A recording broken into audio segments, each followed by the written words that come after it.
Abdulqodir Jiloni o'g'illari Musa rivoyat qilib berganlar. Mani padarim quyidagi qissani aytib bergan edilar deb. U kishi safarga chiqib, cho'lda uzoq yuribdi.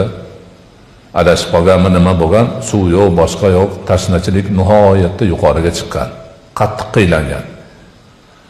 Bir yerga borib o'tirsa, birdaniga sekin kelib boshida bulut to'planibdi. Qop-qora bulut.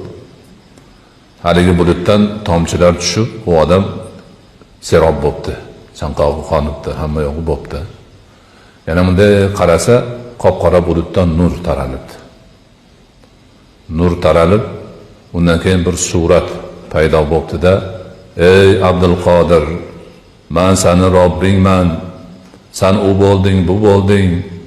Endi boshqalarga harom qilgan narsani senga halol qildim" debdi. Deganda u kishi yana keyin Xudo nima berib, "Ey shaytoni la'in, badbaxt, tush bu yoqqa" deb uni so'kibdi. "Sen meni alday olmaysan" deganda nur o'chdi deydilar. Nur o'chdi. Surat qop-qora kulga aylandi. Keyin sen biliming bor ekan. Sen ancha tajribali odam ekansan.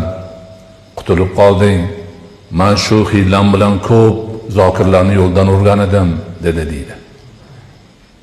Ana shunaqa holat.